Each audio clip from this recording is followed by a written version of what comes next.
Now, Ghana's inflation has dropped sharply to 3.8% in January 2026, marking the 13th consecutive decline and the lowest rate since 2021.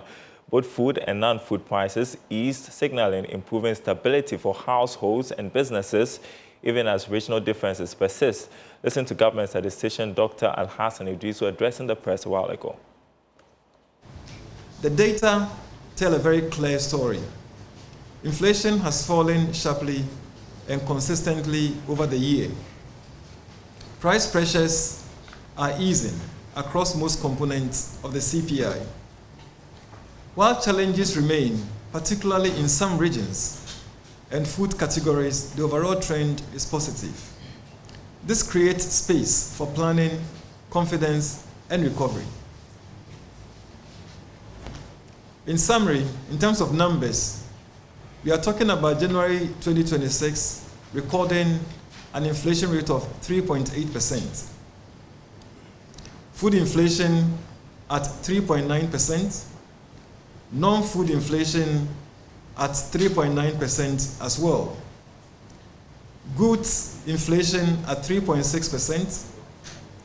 Services inflation at 4%. Inflation for locally produced items at 4.5%, and then we have regional differences, which shows that Northeast recorded the highest inflation at 11.2%, and Savannah recorded the lowest at negative 2.6%.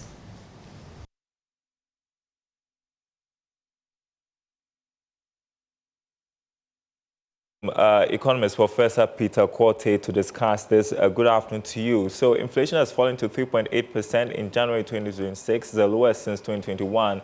And what do you see to be the main factors driving this sustained drop?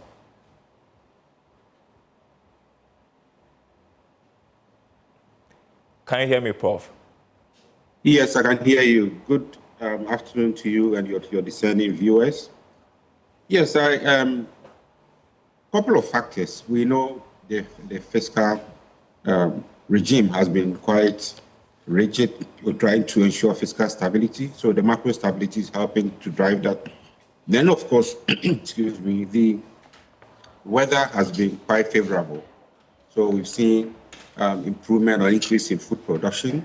And, so all of this is working together, including even imported inflation, given that we've witnessed some relative stability in the exchange rate. So all together has cumulatively accumulated into this decline in inflation that we are witnessing. The Bank of Ghana cut its policy rate to 15.5% just a couple of weeks ago. How effective has this rate cut been in stabilizing prices and supporting the economy?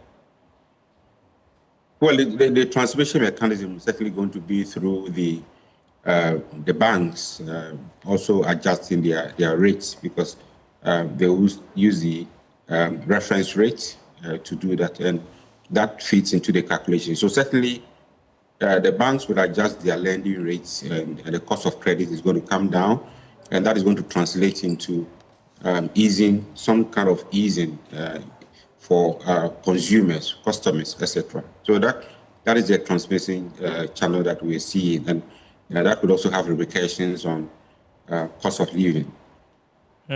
And so we are seeing, based on the data submitted by the Ghana Statistical Service, that inflation for locally produced items is significantly lower than imported goods. What does this gap tell us about the role of import costs on Ghana's inflation dynamics? Yeah, this clearly, I mean, I like the way the data is aggregated. So it tells you what to do as a government. If we are importing inflation, then it means that, which is slightly higher than the price of locally produced goods, then the obvious policy choice is to continue to support local production. Yes, we are benefiting from the good weather, but I don't think that is sustainable. Let's support the value chain. Let's have irrigated agriculture. All right. Let's ensure that even storage, etc., is supported, so we can continue to enjoy stable food prices. All right. Thank you so much, Professor Peter Quartey, an economist.